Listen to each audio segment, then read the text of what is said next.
தமிழர்களின் number one choice Tamil matrimony. இப்போது புதிய அறிமுகம் ஆச்சி ஹோட்டல் சாம்பார் 50 கிராம் ரூபாய் 20 மட்டுமே. No compromise. உங்க சைடுலயும் எங்க சைடுலயும். It's a GT promise. GT Holidays, South India's #1 travel brand. இந்த போர் வந்து 2 நாள்ல முடிஞ்சிரும், 4 நாள்ல முடிஞ்சிரும்னு நினைச்சாரு. ஐதுல்லா அலி கமேனியை போட்டு தள்ளிட்டா முடிஞ்சிரும்னு நினைச்சாரு. நடக்கல. ஒரு 4 நாள்ல முடிய வேண்டிய போர் இன்னைக்கு 2 வாரத்தை கடந்து 3வது வாரம் போய் கொண்டிருக்கிறது. இப்போ இந்த நிலைமைக்கு காரணம் யாரு அப்படின்னு பார்த்தா ட்ரம்ப் தான். ஆனால் ட்ரம்ப் என்ன கேட்குறாரு, இதுக்கு காரணம் நான் இல்லை, இது ஈரான். சண்டையை வச்சுக்கோங்க, எதுக்கு வந்து ஹார்மோஸை மூடுறீங்க? அப்போ உலக நாடுகள்லாம் ஹார்மோஸை மூட விடாமல் தடுக்கணும். ஈரானை அமெரிக்காவால் கட்டுப்படுத்த முடியவில்லை. சொன்னார்ல, நான் நினச்சா ஹார்மோஸை வந்து கைப்பற்றிடுவோம், நான் நினச்சா ஈரானுடைய ஆட்சி மாற்றம், நாங்கள் நினைத்தால் ஈரானை வந்து முழு கட்டுப்பாட்டுகள் எடுக்க முடியும். அதில் ஒன்றும் நடக்கலையே.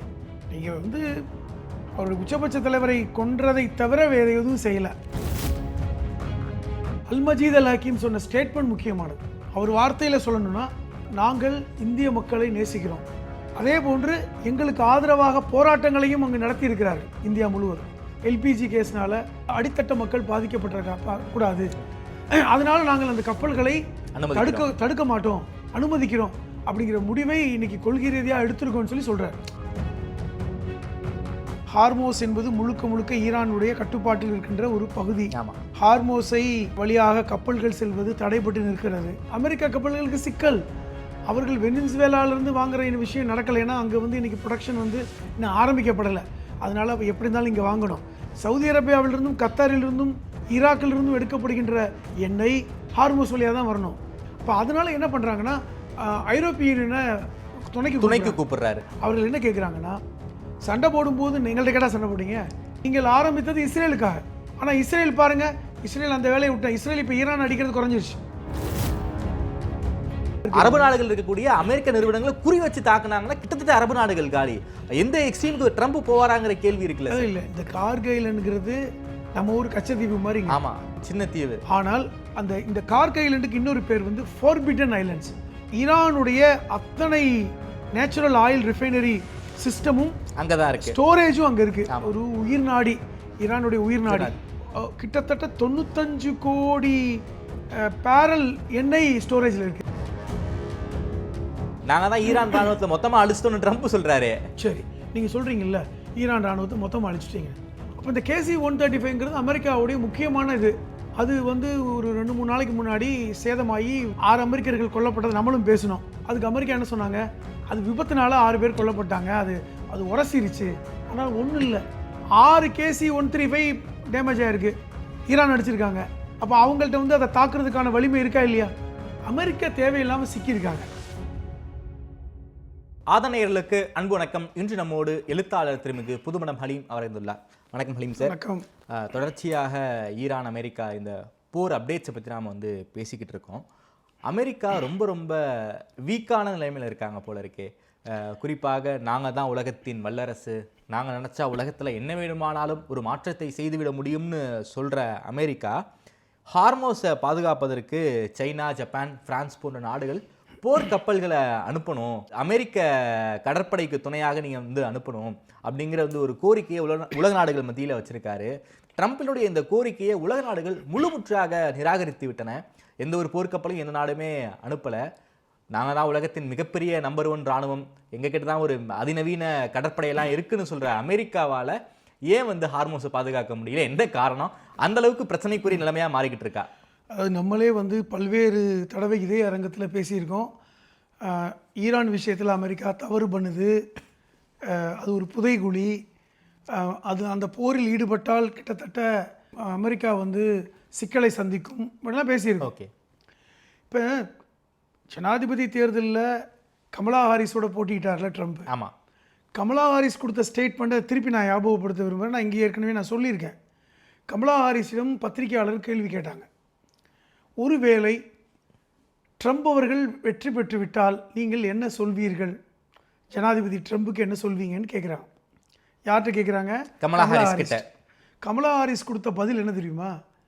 ஒருவேளை ட்ரம்ப் ஜெயித்து அமெரிக்க ஜனாதிபதியாக வந்து விட்டால் இந்த உலகம் அவரை பார்த்து சிரிக்கின்ற ஒரு சூழல் வரும். அப்படிப்பட்ட காமெடியெல்லாம் அவர் செய்வார், கோமாளித்தனத்தை செய்வார். அது அமெரிக்காவுக்கு நல்லதல்ல. நம்ம அப்போ வந்து என்ன நினச்சோம், கமலா ஹாரிஸ் ஏதோ ஒரு கோவத்தில் அந்தளவுக்கு அண்டர் எஸ்டிமேட் பண்ணி சொல்கிறாங்கன்னு நினச்சோம். ஆனால் இன்றைக்கி நம்ம என்ன கேட்குறேன், நமக்கே தெரியும் இந்த ஈரான் போர் வந்து தேவையில்லாதது, அப்படி ஈரானை வந்து எளிதாக வெற்றி பெற முடியாது, அப்படி நடந்தால் வந்து நிறுத்தப்படுவது ரொம்ப கடினம் என்று நம்மளே பேசுகிறோம். ஒரு ஊடகவியலாளராக நமக்கு தெரியறது வந்து ஒரு அமெரிக்க ஜனாதிபதி தெரியாதா?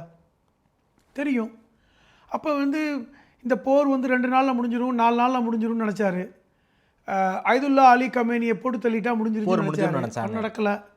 இன்றைக்கு வரைக்கும் போர் உக்கிரமாக நடக்குது. ஒரு 4 நாளில் முடிய வேண்டிய போர் இன்றைக்கி 2 வாரத்தை கடந்து 3வது வாரம் போய் கொண்டிருக்கிறது. 16வது நாள். நீங்கள் இந்த கேள்வி கேட்டீங்க, ஹார்மோஸை வழியாக கப்பல்கள் செல்வது தடைப்பட்டு நிற்கிறது. ஹார்மோஸ் என்பது முழுக்க முழுக்க ஈரானுடைய கட்டுப்பாட்டில் இருக்கின்ற ஒரு பகுதி. ஆமாம், சிறிய பகுதி. ஒரு அகலம் எனக்கு தெரிஞ்சு ஒரு 30 கிலோமீட்டர் கூட இருக்காது, நீரணை தான். ஆனால் ஆழமான கடல். ஆமாம். ஒரு இந்த வழியாகத்தான் மேற்கு ஆசியாவிலிருந்து கப்பல்கள் வரும். இப்போ ஐரோப்பாவிற்கும் மற்ற நாடுகளுக்கும் அந்த வழியாக வரணும். அது தடைப்பட்டதுனால இன்றைக்கி உலகம் வந்து பொருளாதார ரீதியாக பெரிய அளவில் பாதிக்கப்பட்டிருக்குது, ஸ்தம்பிச்சு போயிருக்கு. கச்சா எண்ணெய் பார்த்திங்கன்னா இன்றைக்கி ஒரு பேரல் வந்து $40 ஒரு பேரலுக்கு விற்றது இன்றைக்கி $120 போயிடுச்சு. அப்போ இந்த நிலைமைக்கு காரணம் யார் அப்படின்னு பார்த்தா ட்ரம்ப் தான். இப்போ ட்ரம்புடைய இந்த முடிவு தான் இன்றைக்கி உலகம் இன்றைக்கி ஸ்தம்பிக்க வைக்கக்கூடிய இடத்துக்கு நகர்ந்துருக்கு. ஆனால் ட்ரம்ப் என்ன கேட்குறாரு, இதுக்கு காரணம் நான் இல்லை, இது ஈரான். சண்டையாக வச்சுக்கோங்க, எதுக்கு வந்து ஹார்மோஸை மூடுறீங்க? அப்போ உலக நாடுகள்லாம் ஹார்மோஸை மூட விடாமல் தடுக்கணும். குறிப்பாக ஐரோப்பிய யூனியன், நேட்டோ என்று சொல்லக்கூடிய நார்த் அட்லாண்டிக் அந்த ட்ரீட்டி நாடுகள், அதான் நேட்டோ நாடுகள் எல்லாம் வந்து தங்களுடைய கப்பல் படையை கொண்டு வந்து நிறுத்தணும். அதன் மூலமாக அங்கு வந்து போக்குவரத்து எளிதாக இருக்கணும், ஈரானை கட்டுப்படுத்தணும். அப்போ இதன் மூலமாக ஒரு செய்தி என்ன வருதுன்னா, ஈரானை அமெரிக்காவால் கட்டுப்படுத்த முடியவில்லை. சொன்னார்ல, நான் நினச்சா ஹார்மோஸை வந்து கைப்பற்றிடுவோம், நான் நினச்சா ஈரானுடைய ஆட்சி மாற்றம், நாங்கள் நினைத்தால் அந்த ஈரானை வந்து முழு கட்டுப்பாட்டுகள் எடுக்க முடியும். அதில் ஒன்றும் நடக்கலையே. நீங்கள் வந்து அவருடைய உச்சபட்ச தலைவரை கொன்றதை தவிர வேறு எதுவும் செய்யலை. ஆமாம், ஓகே. அப்போ இன்றைக்கி வந்து அதை விட படுபயங்கரமாக அவர் இருக்கும்போது நடந்ததை விட ரொம்ப ரொம்ப உக்கிரமான ஒரு யுத்தம் நடக்குது. இப்போ ஹார்மோஸை மூடவில்லை, ஆனால் சில நாடுகளுக்கு அனுமதி கொடுத்துருக்காங்க. இப்போ இந்தியாவுக்குலாம் வந்து சிக்கல் இல்லை, சைனாவுக்கு அனுமதி, இந்தியாவிற்கு, சீனாவிற்கு, ரஷ்யாவிற்கு சிக்கலே இல்லை. இன்னும் சொல்லப்போனால் நம்ம வந்து இந்த போர் நடந்து ஒரு வாரத்தில் ரொம்ப கஷ்டப்பட்டோம். பெட்ரோல் பல்க்லாம் வந்து பயங்கர க்ரௌடாக இருந்தது. இப்போ பாருங்கள், பெட்ரோல் பல்க் க்ரௌடுமே கிடையாது, இல்லை. அதே மாதிரி நமக்கு எல்பிஜி சிலிண்டர் பிரச்சனை வந்து பயந்தோம், இப்போ வந்து புக்கிங் ஆகுது. இப்போ வந்து ஆன்லைன் புக்கிங் ஆரம்பிச்சிட்டாங்க, ஆனால் இன்னும் வரலை. ஏன்னா இன்றைக்கி நேற்று கூட 2 கப்பல்கள் ஹார்மோஸை தாண்டி இந்தியாவுக்கு வந்துட்டாங்க. நந்தி தேவின்னு ஒரு கப்பல், இன்னொரு கப்பல்லாம் வந்துட்டாங்க. ஒரு கப்பலில் கிட்டத்தட்ட 45 லட்சம் டன் உள்ள அந்த எல்பிஜி கேஸ் கொண்டு வந்தேன்னு சொல்கிறாங்க. எப்படி இருந்தாலும் வந்து கொண்டு இருக்கிறது. நம்ம 28 கப்பல் அதில் மாட்டிக்கிட்டு இருந்தது. இப்போ வந்து கிட்டத்தட்ட ஒரு 4 கப்பல் வந்துருச்சு, இன்னும் 24 கப்பல் வரணும், வந்துக்கிட்டு இருக்கு கொஞ்சம் கொஞ்சமாக. இப்போ அனுமதி பிரச்சனை இந்தியாவுக்கு வந்துக்கிட்டு இருக்கு. இன்னொன்று முக்கியமானது, அந்த அவர்களுடைய அயதுல்லா கமேனி அந்த குடும்பத்துடைய அவருடைய அந்த உச்சபட்ச தலைமையுடைய ஸ்போக்ஸ் பர்சன் அவர் வந்து அல் மஜீத் அப்படின்னு ஒருத்தர் இருக்கார். அவர் வந்து பார்த்திங்கன்னா அல் மஜீத் அல் ஹக்கீம் நேற்று பேட்டி கொடுக்குறாரு. நாங்கள் இந்திய மக்களுக்கு எந்த கெடுதலும் செய்ய மாட்டோம். இது ஆரம்பத்தில் வந்து அந்த 2 கப்பல்கள் வந்தது கூட சைலண்டாக வந்துருச்சு, சைரன் அமர்த்திட்டு வந்தாங்க, ரேடார் ரசிக்காமல் வந்துருச்சு. அந்த கேப்டன் கூட வந்து பேட்டி கொடுத்ததெல்லாம் பார்த்தோம். அதெல்லாம் இல்லை. இப்பொழுது இந்திய கப்பல்களும் ஈரான் கப்பல்களும் இந்திய கப்பல்களுக்கு பாதுகாப்பு கொடுக்குது. அவர்களை நம்ம தாக்க மாட்டோம், அவர்கள் வந்துடட்டும் அப்படின்ட்டு ஈரான் அரசாங்கம் முடிவு பண்ணுறாங்கன்னு சொல்கிறாங்க. அது வந்து டிப்ளமேட்டிக்கான மூவ் என்பதை விட அல் மஜீத் அல் ஹக்கீம் சொன்ன ஸ்டேட்மெண்ட் முக்கியமானது. அவர் வார்த்தையில் சொல்லணும்னா, அவர் வார்த்தையில் அச்சு பிசகாமல் சொல்லணும்னா, நாங்கள் இந்திய மக்களை நேசிக்கிறோம். இரண்டாவது, இந்திய மக்கள், குடிமக்கள், அதில் வந்து மதம் பேசலவர், இந்திய குடிமக்கள் எங்களை ஆதரிக்கிறார்கள், எங்கள் பக்கம் நியாயம் இருக்கிறதுன்னு நம்புகிறார்கள். இந்த இந்த அமெரிக்க ஈரான் யுத்தத்தில் எங்கள் பக்கம் நிற்கிறாங்க. அரசு நிற்குதா இல்லையாங்கிறது பேசல, அவர் மக்கள் நிற்கிறாங்க. அதே போன்று எங்களுக்கு ஆதரவாக போராட்டங்களையும் அங்கு நடத்தி இருக்கிறார்கள் இந்தியா முழுவதும். அப்போ அந்த மக்கள் பாதிக்கப்பட்டு விடக்கூடாது என்று நாங்கள் நினைக்கிறோம். குறிப்பாக வந்து இந்த எல்பிஜி கேஸ்னால் அடித்தட்ட மக்கள் பாதிக்கப்பட்டிருக்க கூடாது.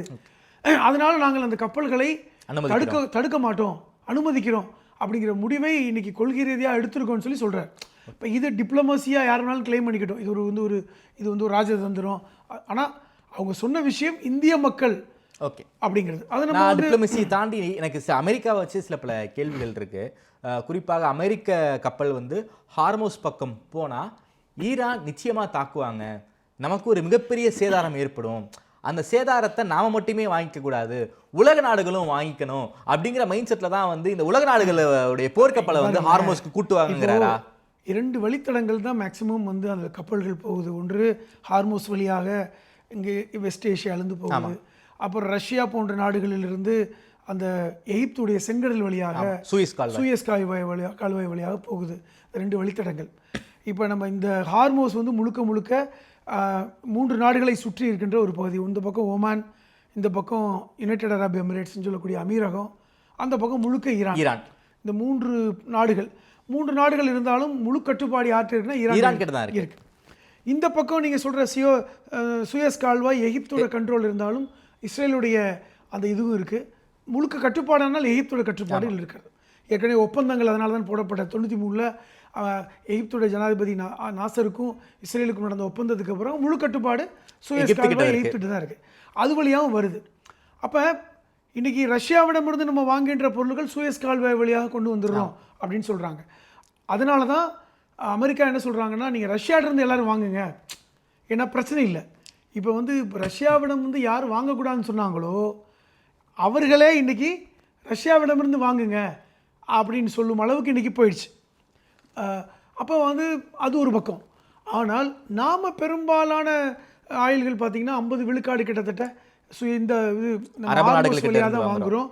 அதுலேயும் சொல்லப்போனால் இந்த எல்பிஜி கேஸ் சொல்லக்கூடிய விஷயங்கள் எல்லாம் 80 விழுக்காடு நம்ம அரபு நாடுகள்லேருந்து வாங்குகிறோம்.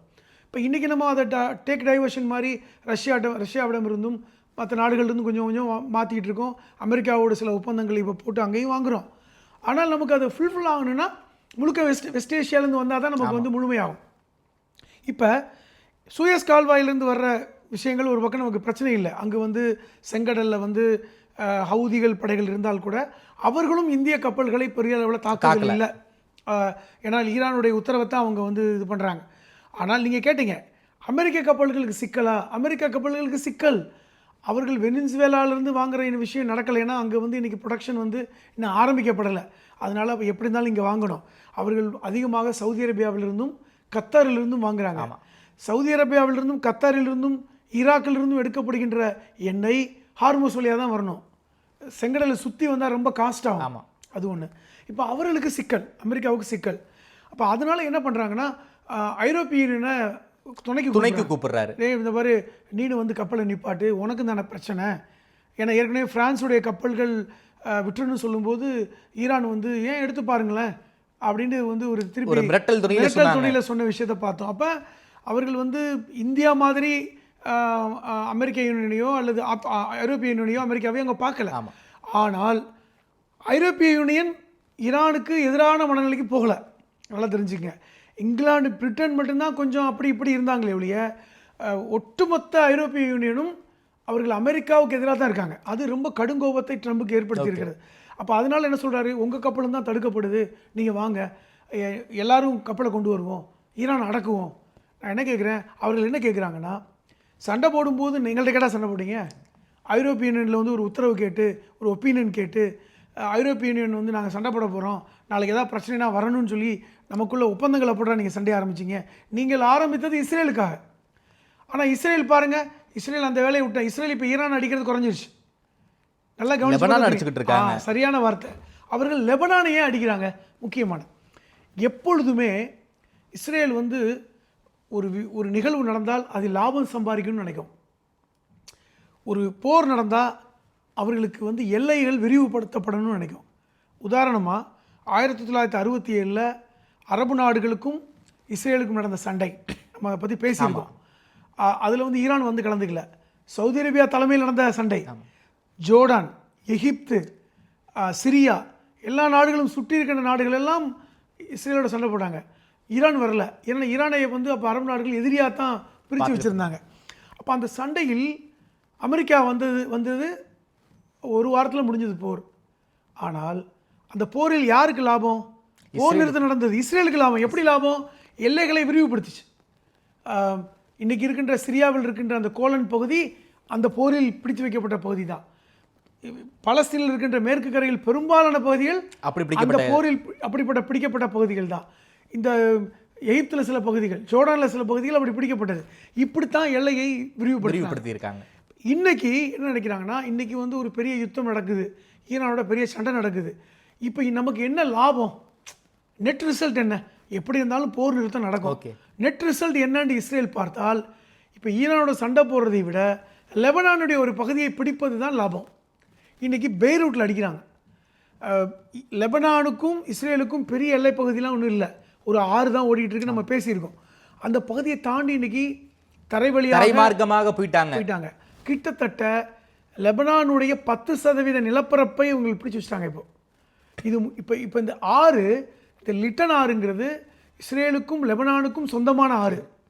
அதே மாதிரி தான் ஜோர்டானுக்கும் இஸ்ரேலுக்கும் ஒரு ஜோர்டன் ரிவர் ஒரு ஆறு இருக்குது. இந்த 2 ஆறு தான் இந்த நாடுகளுக்கு தண்ணீர் வசதியை கொடுக்கக்கூடிய நாடு.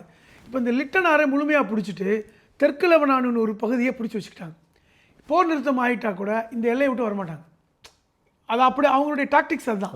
அப்போ இதற்காகத்தான் இந்த யுத்தமா அப்படிங்கிற கேள்வி வருது. எல்லையை விரிவுபடுத்துகிறாங்களா? இப்போ நீங்கள் திருப்பி கேட்கலாம், இந்த எல்லையை ஏன் விரிவுபடுத்துகிறாங்க? நீங்கள் ஒரு இஸ்ரேல் இராணுவ வீரனுடைய தலைக்கவசத்தில் எடுத்துக்கிட்டால் ஒரு படம் ஒன்று வச்சுருப்பாங்க. இந்த படத்தை கூட நீங்கள் கூகுளில் பார்க்கலாம். அதாவது இஸ்ரேலுடைய எல்லை, இந்த இஸ்ரேலுடைய அகண்ட இஸ்ரேல் எல்லையை ஒரு குறியீடாக ஒவ்வொரு இஸ்ரேலிய இராணுவ வீரனும் தலையில் வச்சுருப்பான். அவர்கள் அதுதான் லோகோ. இஸ்ரேலுடைய லோகோவே அகண்ட இஸ்ரேல் தான். அந்த அகண்ட இஸ்ரேல் லோகோவில் பார்த்தீங்கன்னா இந்த தெற்கு லெபனான் முழுவதும் இருக்கிறது. இப்போ நீங்கள் நான் வந்து வெறும் வாயில் சொல்கிறேன், ஏதோ வாயில் வந்ததை சொல்கிறேன்னு நினச்சிடக்கூடாதுல்ல. அப்போ அந்த அகண்ட இஸ்ரேலுடைய அந்த லோகோவில் தெற்கு லெபனான் முழுமையாக இருக்கிறது. இன்னும் பிடிபடாத பகுதி ஈராக்கில் ஒரு பகுதியை பிடிக்கணும், அவங்க வரணும். ஜோர்டானில் இன்னொரு பகுதியை பிடிக்கணும். எகிப்தில் இன்னும் கொஞ்சம் பிடிக்கணும். பாலஸ்தீனத்தை முழுமையாக பிடிக்கணும். அப்படி பிடித்து விட்டால் அது அகண்ட இஸ்ரேல். அப்போ இன்னும் பிடிபட வேண்டியது காசா. ஜோர்டான் ரிவர் முழுவதும் பிடிக்கணும். அந்த பெத்லஹேம்லாம் இருக்குல்ல, அதெல்லாம் முழுமையாக வந்துடணும். அதே மாதிரி எகிப்தில் சுயஸ் கால்வாய் இவர்கள் பக்கம் வரணும். சிரியாவில் ஒரு பகுதி வரணும். லெபனானில் தெற்கு லெபனான் முழுவதும் வரணும். இன்றைக்கி தெற்கு லெபனானை பிடிச்சிடுவாங்க. இப்படி கொஞ்சம் கொஞ்சமாக அவர்கள் இந்த ட்ரம்ப் ஆட்சிக்குள் இந்த எல்லையை பிடிக்க வேண்டும் அப்படின்ட்டு நினைக்கிறாங்க. அப்படி அந்த அகண்ட இஸ்ரேலுக்கான அந்த இது என்னென்னா, முக்கியமாக நைல் முதல் யூப்ரட்டிஸ் வரை நீங்கள் அப்படி பாருங்கள். நைல் முதல் யூப்ரட்டிஸ் வரை. நைல் எங்கே ஓடுது? எகிப்தில் ஓடுது. அந்த பிடிக்கணும், இன்னும் கொஞ்சம் பிடிக்கணும். எகிப்தில் ஓடுது நைல் முதல். யூப்ரட்டிஸ் எங்கே ஓடுது? ஈராக்கில் ஒரு பகுதியை பிடிக்கணும். இப்போ இந்த 2 இடைப்பட்ட பகுதியில் அவர்கள் பிடித்து கொண்டிருக்கிறார்கள். இப்போ அந்த நைல் முதல் யூப்ரட்டிஸ் வரையான பகுதிகளை முழுமையடைந்து பிடித்து விட்டால் it will become a greater Israel. அந்த கிரேட்டர் இஸ்ரேல் வந்துவிட்டால் தான் அவர்களுடைய மத அடிப்படையில் அவர்களுக்கான எல்லா விஷயங்களும் நடக்கும் என்று நம்புகிறார்.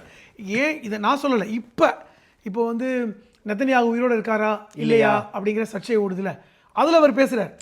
இது இப்போ பேசலை, முன்னாடியே பேசப்பட்ட வீடியோன்றாங்க. இப்போ கூட நீங்கள் ஒரு காஃபி குடிக்கிற மாதிரி ஒரு வீடியோ வந்து இல்லை, அதுவே பார்த்தீங்கன்னா 2024 பில் இருக்குது. இது முன்னாடியே ஏற்பட்ட வீடியோஸ் எடுத்து வச்சுருக்காங்க. இந்த 6 விரல் பிரச்சனையை கூட எடுத்து இந்த மாதிரி சர்ச்சை வரணும், சர்ச்சை வந்ததுக்கப்புறம் இதை பற்றி போடணுங்கிறதுக்காகவே இந்த 2 வீடியோவும் எடுக்கப்பட்டது. எப்போவுமே மொசாத்துக்கு ஒரு விஷயம் இருக்குங்க, அவர்கள் மாதிரியான ஒரு உளவு அமைப்பு மட்டும் இல்லை, ஒரு ப்ரோஆக்டிவாக யோசிக்கக்கூடியவர்கள். அதாவது எப்படின்னா, அடுத்த வருடம் அல்லது இப்போ 2026 இந்த தேதியில் தாமரை இந்த கேள்வியை கேட்பார், இதற்கு என்ன பதில் சொல்லணும்னு 2 வருஷத்துக்கு முன்னாடி எடுத்து வச்சுருப்பாங்க. இந்த மாதிரி இந்த யுத்தம் நடக்கும், இந்த யுத்தத்தில் நெதன்யாகு கொல்லப்படுவார் மாதிரி விஷயங்கள் வரும், இல்லை கொல்லப்படுவார், அப்படிப்பட்டால் இந்த மாதிரி வீடியோக்களை வெளியே விடணும், டேமேஜ் கண்ட்ரோல், இது எல்லாம் வச்சுருப்பாங்க. இது மாதிரி ஆயிரக்கணக்கான வீடியோக்கள் அவர்களிடம் இருக்குது. யார் இறந்தாலும் அதுக்கு பதில் போடுவாங்க, அதை எல்லாத்தையும் மாற்றுவாங்க. அப்போ அவர்களுடைய திட்டப்பிரகாரம் இதெல்லாம் நடக்க வேண்டும் அப்படின்னு நினைக்கிறாங்க. இப்போ இதுதான் நம்ம பேசுகிறது. அப்போ நீங்கள் இப்போ யார் மாட்டிக்கிட்டாங்க? அமெரிக்கா தேவையில்லாமல் சிக்கியிருக்காங்க. இன்றைக்கி அமெரிக்காவில் இருக்கின்ற பென்டகன் தரைவழியாக ஈரானை அமெரிக்கர்கள் தாக்குவதை விரும்பவில்லைன்னு சொல்கிறாங்க. ஓகே, இப்போ தரைவழியாக தாக்குவதற்கு பாசிபிள் இருக்கா? அது மட்டும் இல்லாமல் கார்க் ஐலாண்ட், அதை பற்றி நாம நிச்சயம் பேசி ஆகணும். ஈரானுடைய ஒரு பெரும்பான்மையான இந்த எண்ணெய் வியாபாரத்தை இந்த கார்க் ஐலாண்டு தான் பார்த்துக்கிட்டு இருக்காங்க. ஒரு ட்ரம்ப் என்ன பண்ணுவார் நமக்கு தெரியாது. கார்க் ஐலாண்டில் கை வச்சாங்கன்னா அரபு நாடுகளே வந்து ஒரு மிகப்பெரிய எக்ஸ்ட்ரீமுக்கு போயிடும். இது என்னன்னா நீங்க சொல்ற அரபு நாடுகள் இருக்கக்கூடிய அமெரிக்க நிறுவனங்களை குறி வச்சு தாக்குனாங்கன்னா கிட்டத்தட்ட அரபு நாடுகள் காலி. எந்த எக்ஸ்ட்ரீமுக்கு ட்ரம்ப் போவாராங்கிற கேள்வி இருக்குல்ல? இல்ல, இந்த கார்க் ஐலண்டுங்கிறது நம்ம ஊர் கச்சத்தீவு மாதிரி. ஆமா, அவ்வளவுதான், சின்ன ஐலண்ட், சின்ன தீவு. ஆனால் கச்சத்தீவு இருந்தாலும் பக்கத்தில் இருக்கின்ற கடல் அவ்வளோ பெரிய ஆழம் இருக்காது, கொஞ்சம் தூரம் போனால் தான் கடல் ஆழம். ஆனால் இந்த கார்க் ஐலண்டுக்கு பக்கத்திலேயே நீ பெரிய கடலை கப்பலை நிப்பாட்ட முடியும். ஓகே, அவ்வளோ ஆழமான கடல் பரப்பு கொண்ட தீவு. அது செயற்கையாக உருவாக்கப்பட்டது, இயற்கையான தீவு. ஆனால் அதுக்கப்புறம் இவங்க தேவைக்காக ஈரான் வந்து வர்க் பண்ணிருக்காங்க அதுல. அது மட்டும் இல்லாமல் இது அவர்கள் உருவாக்கல, ஆரம்ப காலத்தில் போர்ச்சுகீசியர்கள் உருவாக்குனது. ஓகே, போர்ச்சுகீசியர்கள் ஈராக்கை பிடிக்க முயலும் பொழுது, ஏன்னா அந்த காலத்தில் காலனி நாடுகளாக எல்லா நாடுகளையும் பிடித்தாங்கல்ல. வெள்ளையர்கள் வந்து இந்தியாவை பிடிச்சாங்க, லெபனானை வந்து பிரெஞ்சு பீப்புள் பிடிச்சாங்க, ஈராக்கு வந்து போர்ச்சுகீசியர்கள் கை இருந்தது. அப்போ அந்த மாதிரி ஆட்கள் போகும் பொழுது இந்த தீவுக்கு பக்கத்தில் தான் ரெஸ்ட் எடுத்துகிட்டு போவாங்க. அப்போ அவர்கள் உருவாக்குனது தான். அதே மாதிரி தான் இந்த சூயஸ் கால்வாய் பிரெஞ்சுடைய அந்த அவங்களுடைய ஆட்கள் தான் உருவாக்குனாங்க, எகிப்து ஆட்கள் உருவாக்கலை, அப்படி உருவாக்குனது தான். அப்போ இந்த கார்க் ஐலண்டு என்ன முக்கியத்துவம் பெறுது அப்படின்னா, இது மக்கள் தொகை 8000 பேர் தான். 8000 பேருமே அங்கே இருக்கின்ற வேலை பார்க்கக்கூடிய எம்ப்ளாயிஸ். ஆமாம், இந்த கார்க் ஐலண்டுக்கு இன்னொரு பேர் வந்து ஃபோர்பிடன் ஐலண்ட்ஸ். ஃபோர்பிடன் ஐலண்ட்ஸ்னால் பொதுமக்கள் நடமாட முடியாத ஐலண்ட். நீங்கள் வந்து யாரும் போயிட முடியாது, ஆமாம், சுடப்படுவீங்க, பாதுகாப்பு மிகுந்த இடம் ஐலண்ட். இந்த ஐலண்டில் என்ன ஒரு இதுனா, ஈரானுடைய அத்தனை நேச்சுரல் ஆயில் ரிஃபைனரி சிஸ்டமும் அங்கே தான் இருக்குது, ஸ்டோரேஜும் அங்கே இருக்குது. ஒரு உயிர் நாடி, ஈரானுடைய உயிர் நாடி. இன்னொரு பக்கம் சொல்லணும்னா கிட்டத்தட்ட 95 கோடி பேரல் எண்ணெய் ஸ்டோரேஜில் இருக்குது. ஓகே, அப்படி பார்த்துங்க. நம்ம இந்தியாவில் வந்து 10 கோடி பேரல் தான் ஸ்டோரேஜில் அண்டர் கிரவுண்டில் இருக்கும். 95 கோடி இருக்கு. அப்போ அவங்க வந்து விற்கிறதுக்காக வச்சுருக்காங்க. ஒவ்வொரு நாளும் கிட்டத்தட்ட 75,000 பேரல் எண்ணெய் உற்பத்தி நடந்துட்டு இருக்கு. ஓகே, நம்ம ஒட்டுமொத்த இந்தியாவுக்குமே ஒரு நாளைக்கு 58 லட்சம் பேரல் தேவை. அங்கே 75 லட்சமோ என்னமோ தேவைப்படுது, 78 லட்சம் சொல்கிறாங்க. இப்போ இப்படிப்பட்ட ஒரு சின்ன தீவுக்குள் இத்தனை இருக்குது. அப்போ இங்கே வந்து ஈரானுடைய இராணுவம் வளமாக இருக்கிறது, இராணுவ பேஸ் இருக்குது. இந்த பக்கம் ஃபுல்லாக எண்ணெய் வளம் இருக்குது. இப்போ அமெரிக்கா தாக்கியது வந்து அந்த இராணுவத்தை தான் தாக்கியிருக்காங்க. ஆமாம், அமெரிக்காவுக்கும் தெரியும் எண்ணெயை தாக்கினால் உலகம் பெரிய அளவில் பாதிக்கும். ஏங்க 95 லட்சம் கோடி பேரல் காலி ஆயிடுச்சுன்னா அது உலகத்துக்கு எவ்வளோ பெரிய பாதிப்பு. நிச்சயமா ஒரு பேரல் வந்து $200 தாண்டி போவதற்கு நிறைய வாய்ப்புகள் இருக்கு. இப்படி ஒரு சிக்கல், அதை வந்து பயமுறுத்தி பார்த்தாங்க அமெரிக்கா, நாங்கள் தாக்கிறோன்னு. ஆனால் அதை தாக்கினால் சிக்கல் என்று இன்னைக்கு ஐரோப்பிய நாடுகள் பதில் கொடுக்குறாங்க, சீனா பதில் கொடுக்குறாங்க. ஏன்னா அது ஈரானுக்கு மட்டும் சொந்தமானது இல்லை, உலக மக்களுக்கு சொந்தமானது இல்லை. அது கன்சியூம் பண்றது உலக நாடுகள் தான் பண்ணிட்டு கன்சியூம் பண்றது. அதுக்கு பக்கத்துல இருக்கிற ஒரு போர்ட்ல இந்தியா பெரிய அளவுல வந்து இன்வெஸ்ட் பண்ணி வச்சிருக்காங்க. இந்தியா இன்வெஸ்ட் பண்ணிருக்காங்க, எல்லாருமே சிக்கல். எல்லாருமே இன்வெஸ்ட் பண்ணிருக்காங்க, சீனா இன்வெஸ்ட் பண்ணிருக்காங்க, ரஷ்யா இன்வெஸ்ட் பண்ணிருக்காங்க. அப்ப இந்த சிக்கல் வந்து வரக்கூடாதுன்னு பாக்குறாங்க. அப்ப எதுக்கு ட்ரம்ப் அதை பண்றாருன்னா, அவர் கடைசி ஆயுதமாக பயமுறுத்துறாரா? கடைசி ஆயுதம். ஏன் பயமுறுத்துறாரு? இப்போ உலக நாடுகள்லாம் இது பிரச்சனைக்கு வாங்க, இதை வந்து உலக யுத்தமாக கொண்டு வாங்க, ஈரானை அடக்குங்க, நாங்கள் சண்டை போட்டோம் சரிதான், நீங்கள் எல்லாரும் வாங்க பேசுவோம், இது ஒரு முடிவு கொண்டு வருவோம். அந்த ஈரான் வச்ச கோரிக்கையில் இன்னும் பிடிவாதமாக இருக்காங்க போல இருக்கு. இழப்பீடு கொடுத்தா தான் நாங்கள் போற நிப்பாட்டுவோம், நீங்கள் இறங்கி வரணும் அப்படிங்கிற அமெரிக்கா வந்து அரபு நாடுகளை விட்டு வெளியே போகணுங்கிற அந்த கோரிக்கையில் உறுதியாக இருக்காங்க. 3 கோரிக்கைகளை முக்கியமாக நம்மளும் பேசியிருக்கோம். 3 கோரிக்கைகளில் ஒரு சாராம்சமாக சொல்கிறதா இருந்தால், முதல் கோரிக்கையே வந்து இந்த வளைகுடா நாடுகள் இருக்கின்ற அமெரிக்க பேஸை காலி பண்ணணும். அது இன்ன வரைக்கும் செய்யலையே, அது என்ன பெரிய பிரச்சனை? நீங்கள் 2வது கோரிக்கை கூட எங்களுக்கு $800 பில்லியன் வேணுங்கிறது கூட அது 10 வருஷ கால விஷயம். ஆனால் அமெரிக்க பேஸை காலி பண்ண மாட்டேன்றீங்களா? இன்றைக்கி கூட, நேற்று கூட துபாயில் இருக்கின்ற அந்த ஏர்போர்ட் தாக்கப்பட்டிருக்கிறது. அங்கே வந்து அந்த ஏர்போர்ட்டில் இருக்கின்ற அமெரிக்க விமானம் தாக்கப்பட்டிருக்கிறது. சென்னையிலேருந்து எமிரேட்ஸ் விமானம் துபாய்க்கு போயிருக்கு, திருப்பி வந்துருச்சு. குஜராத் எல்லையில் போயிட்டு திருப்பி வந்துட்டாங்க. அப்போ ஏன் தாக்கப்பட்டிருக்கு? திருப்பி ஈரான் சொல்கிறாங்க, நாங்கள் திருப்பி 30 நாள் தான் டைம் கொடுத்துருக்கோம். ஆல்ரெடி 1 வாரம் ஓடி போயிடுச்சு. இன்னும் 3 வாரம் தான் டைம். இருந்தாலும் மெதுவாக தாக்குறோம். இன்னும் 3 வாரம் போயிட்டா எங்கள் தாக்குதலை கண்ட்ரோல் பண்ண முடியாது. ரைட்டா? எங்கள் தாக்குதலை கண்ட்ரோல் பண்ண முடியாது. கண்ட்ரோல் பண்ண முடியாதுன்னு ஈரான் சொல்கிறாங்க. நாங்கள் தான் ஈரான் ராணுவத்தை மொத்தமாக அழிச்சிட்டோன்னு ட்ரம்ப் சொல்கிறாரு. சரி, நீங்கள் சொல்கிறீங்கல்ல ஈரான் ராணுவத்தை மொத்தமாக அழிச்சிட்டிங்க. உங்களுடைய KC-135 போயிங் விமானம், அதாவது இந்த KC-135 ஸ்பெஷாலிட்டி என்னென்னா, வானத்தில் அங்கே வந்து அந்த ஜெட் ஃப்ளைட் இருக்குல்ல, ஃபைட்டிங் ஃப்ளைட்டு, அது எரிபொருளை வானத்தில் போய் நிரப்பிட்டு வரும். அதாவது ஒட்டுமொத்த பெட்ரோல் பல்கையும் தூக்கிட்டு வானத்துக்கு போய் ஃபில் பண்ணிவிட்டு திருப்பி பெட்ரோல் பல்கை கொண்டு வர மாதிரி. ஒரு பெட்ரோல் பல்க் இருக்குது, நம்ம இங்கே வந்து ஃபில் பண்ணுறோம். மொத்த பல்கையும் வானத்தில் தூக்கிட்டு போய் ஃபில் பண்ணிட்டு வர அளவுக்கு உள்ள அளவு இந்த KC-135. அப்போ இந்த KC-135ங்கிறது அமெரிக்காவுடைய முக்கியமான இது. அது வந்து ஒரு 2-3 நாளைக்கு முன்னாடி சேதமாகி விழுந்து 6 அமெரிக்கர்கள் கொல்லப்பட்டது நம்மளும் பேசினோம். அதுக்கு அமெரிக்கா என்ன சொன்னாங்க, அது விபத்து, அது விபத்துனால 6 பேர் கொல்லப்பட்டாங்க, அது உரசிருச்சு. ஆனால் ஒன்றும் இல்லை, 6 KC-135 டேமேஜ் ஆகிருக்கு, ஈரான் அடிச்சிருக்காங்க. அப்போ அவங்கள்ட்ட வந்து அதை தாக்குறதுக்கான வலிமை இருக்கா இல்லையா? அதிவேக பேலஸ்டிக் வச்சு அடிச்சிருக்காங்க. செர்ஜில்னு ஒரு இது, அது வந்து என்ன தெரியுமா, 7 நிமிஷத்தில் 2000 கிலோமீட்டர் வரைக்கும் தூரமாக போய் அடிக்குமா. 7 நிமிஷம் தான். 7 நிமிஷத்தில் அது நீங்கள் அதுக்கு பேரே வந்து டான்சிங் மிசைலாம். டான்சிங்னா என்ன, ஒரே இதில் போகாமல் இப்படி போகும், நீ தடுக்க முடியாது. அதாவது இப்படியும் போகும் இப்படியும் போகும் டான்சிங் மிசைல். அப்போ அதை வச்சு அடிச்சிருக்காங்க. இப்போ இந்த டான்சிங் மிசைல் இது வரைக்கும் ஏன் பயன்படுத்தி இப்போ எடுக்கிறாங்க, இது மாதிரி என்னென்ன வச்சுருக்காங்க தெரியாது. அதை வச்சு அடித்த உடனே இன்னைக்கு 6 KC-135 காலி. ஓகே, ஒவ்வொரு KC-135 கிட்டத்தட்ட 1000-2000 கோடிக்கு மேலே. இது என்ன ஒரு இது முடிஞ்சு போச்சா? அப்போ இது ஒரு சிக்கல்.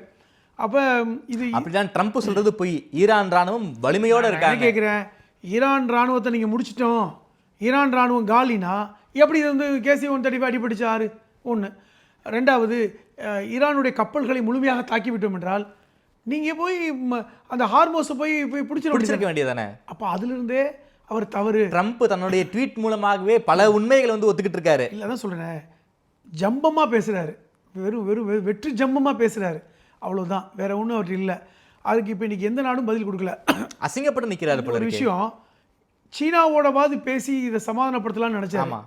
பேச்சுவார்த்தை நடந்தது. ஆனால் சீனாவுடைய அதிபர் அட போயா வேலையை பாரியா, என்கிட்ட கேட்டால் நீ சண்டை போட்டேன்னு ப்ரோ ஈரானாக இருக்காங்க சைனா. அதனால சீனாவுக்கான பயணத்தை இன்னைக்கு ட்ரம்ப் நிப்பாட்டி வச்சுட்டார், தள்ளுபடி பண்ணிட்டார், ரத்து பண்ணிட்டார். அவர் வந்து மார்ச் 31 பீஜிங்கில் வந்து மீட்டிங் இருந்தது, அங்கே வச்சு ஒரு முடிவு எடுத்து ஈரானுடைய அதிகாரிகளையும் வர வச்சு பேசி ஒரு பண்ணலான்னு நினச்சார். சீனா வரல. ஏன்னா எல்லோரும் இன்றைக்கி வந்து ட்ரம்புக்கு விளையாட்டு காமிக்கிறாங்க, அடிபட்டையில் இன்னும் கொஞ்ச நாள் போகட்டும்.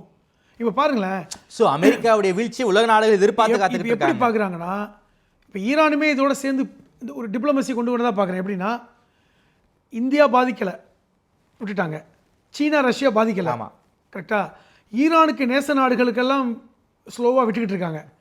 அப்போ அமெரிக்கா தான் இப்போ பாதிச்சுது. அமெரிக்காவும் இஸ்ரேலையும் தனிமைப்படுத்தணும். இன்றைக்கி ஐரோப்பிய யூனியனில் சில நாடுகளுக்கு விதிவிலக்கு கொடுக்குறாங்க, நடுநிலைமையாக இருக்காங்க, அது பார்க்குறாங்க. அப்போ இப்போ யார் தனிமைப்படுத்தப்படுதுன்னா, ஈரான் தனிமைப்படுத்தப்படலை, அமெரிக்காவும் இஸ்ரேலும் தனிமைப்படுத்தப்பட்டிருக்கிறது. அதுதான் இன்றைக்கி ட்ரம்புக்கு கடும் கோபத்தை ஏற்படுத்தியிருக்கிறது. இந்தியாவுடைய பிரச்சனை தீர்ந்துருச்சு, நம்ம கூட பயந்துக்கிட்டு இருந்தோம். ஆமாம், சிலிண்டர் கிடைக்குமானா இன்னும் முழுமையாக தீரலை. குறைந்தபட்சம் இன்றைக்கி வந்து புக் ஆகுது.